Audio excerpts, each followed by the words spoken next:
Question number 16 16 number का प्रश्न। From the following information prepare cash flow statements. Opening cash balance 60,000, closing cash balance 72,000, decrease in debtors 30,000, increase in creditors 42,000, sale of fixed assets 1,20,000, redemption of debentures 3 lakh, net profit for the year 1,20,000। Number 16 आइए solve करते हैं। From the following information prepare cash flow statement. अब देखिए पूरा cash flow statement बनाना है, तो जब हम पूरा कैश फ्लो स्टेटमेंट बनाना है तो सबसे पहले हम क्या करेंगे, वैल्यूज पर टिक लगाएंगे कि कौन सी अमाउंट ऑपरेटिंग एक्टिविटी में आएगी, कौन सी अमाउंट इन्वेस्टिंग एक्टिविटी में आएगी और कौन सी अमाउंट फाइनेंसिंग एक्टिविटीज में आएगी। तो चलिए सबसे पहले टिक लगा लेते हैं हम। ओपनिंग कैश बैलेंस, इस पे टिक ना लगाएं हम। क्लोजिंग कैश बैलेंस, इस पे भी टिक ना लगाएं, इनको सबसे लास्ट में लिखते हैं। Increase in debtors, current assets है और करंट असेट्स जो होती हैं, करंट असेट्स जो होती हैं वो ऑपरेटिंग एक्टिविटी में आती है, तो इसके सामने ओ लिख लीजिए।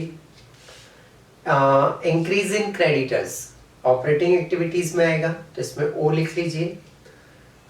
फिर है sale of fixed assets, fixed assets sale कर रहे हैं ना, तो sale of fixed assets investing activity में आएगा, तो आई लिख लीजिए इस पर। Redemption of debenture, redemption of debenture financing activities में आएगा, एफ लिख लीजिए। Net profit for the year operating में आएगा, ओ लिख लीजिए। क्लियर? अब इससे में ये क्लियर हो गया कि कौन सा ऑपरेटिंग से रिलेटेड है, कौन सा इन्वेस्टिंग और कौन सा फाइनेंसिंग। तो चलिए पहले ओ वाले देख लेते हैं। ओ में सबसे लास्ट वाला पॉइंट देख लीजिए। नेट प्रॉफिट दिया उसने 1,20,000, तो नेट प्रॉफिट लिखा हमने, ये लिख दिया हमने 1,20,000 रुपए। ठीक है, ये 1,20,000। इसके बाद में क्या चाहिए हमें, डिविडेंड और ट्रांसफर टू रिजर्व है ही नहीं, डेप्रिसिएशन नहीं है, loss on sale of fixed assets नहीं है, रिटर्न ऑफ में भी कुछ नहीं है, तो profit on sale of fixed assets ये भी नहीं है। तो डायरेक्ट अपन कहां तक आ गए, operating profit before changes working capital. ठीक है, अब हमें ये इंक्रीज और डिक्रीज देखना है, तो शायद इसके अलावा 2 पॉइंट हैं। हाँ, पहला पॉइंट मिला ऑपरेटिंग में decrease in debtor, decrease in debtor, तो decrease in debtor, decrease in debtor ये है, करंट एसेट्स होती है ना डेटर, तो डिक्रीज इन डेटर काहे में आएगा, एड में। तो चलिए एड में लिख देते हैं अपन। डिक्रीज इन डेटर अमाउंट है इसका, इसका अमाउंट हम देख पा रहे हैं 2 3 30,000 रुपए, 30,000 है इसका, तो ये लिख दिया हमने 30,000। ऐड होगा ये ऐड में लिख दिया हमने। और ओ वाला नाम, हाँ, increase in creditor, increase in creditor, creditor current liability है, करंट लायबिलिटीज इंक्रीज हो रही तो ऐड में आएगा। ठीक है, इंक्रीज इन क्रेडिटर, इसका अमाउंट देखिए कितना है, 42,000। दोनों अमाउंट इसमें क्या होना है, ऐड होना है, तो ऐड कर लीजिए आप। 2,000 तो यह आ जाएगा आपका, 2,000 बाहर किया आपने, 2 और 4 कितने होते हैं, 6, 6 और 3 कितने होते हैं, 9, 1 का 1, 1,92,000, 1,92,000 आपका आ गया net cash flow from operating activities. Plus में आ रहा है इसलिए कैश फ्लो बोलेंगे। ठीक है, अब अपने को क्या देखना है, इन्वेस्टिंग एक्टिविटीज। तो इन्वेस्टिंग एक्टिविटीज के लिए आई कहाँ निशान लगाया देख लो। आई में केवल एक ही है बेटा, sale of fixed assets, sale of fixed assets 1,20,000, तो सेल ऑफ फिक्स्ड असेट्स ये लिखा हमने 1,20,000।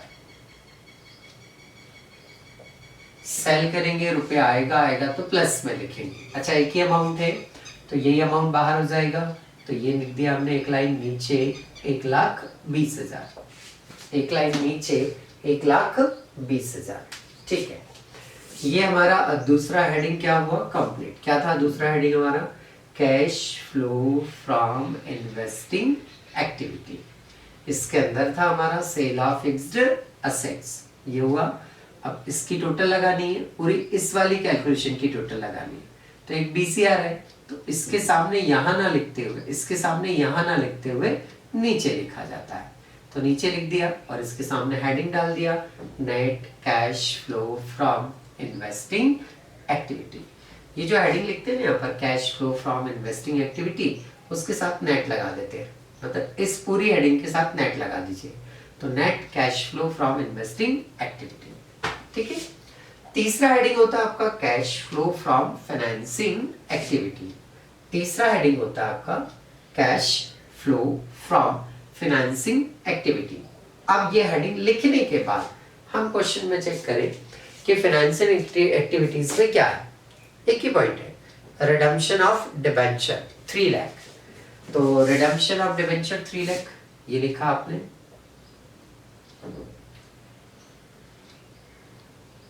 ब्रैकेट में लिखेंगे आप।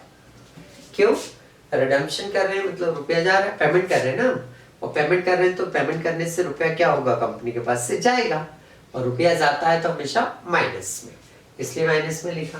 एक ही पॉइंट था, तो इस कैलकुलेशन की टोटल नीचे आ जाएगी 3 लाख, माइनस में आएगा, ये माइनस मतलब ब्रैकेट्स में आएगा, तो ये कहलाएगा net cash used. Cash flow नहीं बोलेंगे, कैश यूज्ड बोलेंगे। जब माइनस में आंसर आता है तो यूज्ड लिखते हैं, तो net cash used in investing, नहीं फाइनेंसिंग आएगा यहाँ पर, फाइनेंसिंग एक्टिविटीज। चल, ये हमारे तीनों एक्टिविटीज क्या हो गए, कंप्लीट हो गए। अब जब तीनों एक्टिविटीज कंप्लीट हो गए तो टोटल लगा लीजिए। तो पहले ये तीनों की बात कर रहे हैं अपन, है ना। ये 192 किसका आंसर है, ऑपरेटिंग एक्टिविटीज का। 1,20,000 किसका आंसर है, इन्वेस्टिंग एक्टिविटी का। और ये 3 लाख माइनस में किसका आंसर हो गया, फाइनेंसिंग एक्टिविटी का। तीनों का टोटल लगाना है। तो ये 192 और 120 लाख ये काय के हैं, प्लस के। तो चलिए पहले इनको प्लस कर लीजिए, 192 और 1,20,000 ये प्लस में है, तो पहले इन्हें रफ में प्लस कर लीजिए, 2,000, 9 2 11 1 3, 3,12,000। ये काय का 3,12,000 प्लस का, 3 लाख काय का है माइनस का, ये माइनस का हुआ, लेस करेंगे तो 12,000 काय का आ रहा है, प्लस का आ रहा है, तो 12,000 रुपए जो प्लस का आ रहा है वो अपन यहाँ प्लस में लिखेंगे, ये 12,000। क्लियर है। अब हमें क्या करना है, ओपनिंग कैश बैलेंस को ऐड करना है। ओपनिंग कैश बैलेंस को क्या करना है, ऐड। क्वेश्चन में देखिए ओपनिंग कैश बैलेंस होगा, तो ओपनिंग कैश बैलेंस से आपका 60,000, तो 60,000 आप क्या करेंगे, ऐड। 60 ऐड करने के बाद आपका अमाउंट आ जाएगा 72,000, तो ये 72,000। ये जो 72,000 ये कहलाएगा आपका क्लोजिंग कैश बैलेंस। इसमें इसको ऐड किया तो 72 आया, तो ये जो 72 आ रहा है ये क्या लाएगा आपका क्लोजिंग कैश बैलेंस। और ये क्लोजिंग कैश बैलेंस आपके दिए गए क्लोजिंग कैश बैलेंस से मैच होना चाहिए। हमारा जो 72 आ रहा है और बुक में जो दिया है, देखो क्लोजिंग कैश बैलेंस 72 दिया है, तो उससे मैच होना चाहिए। यदि मैच हो रहा है इट मींस हमारा सवाल सही है। तो अभी हाल फिलहाल में मैच हो रहा है, मतलब हमारा सवाल क्या है, सही है। तो ये क्वेश्चन यहाँ पर क्या हो जाता है, कंप्लीट हो जाता है।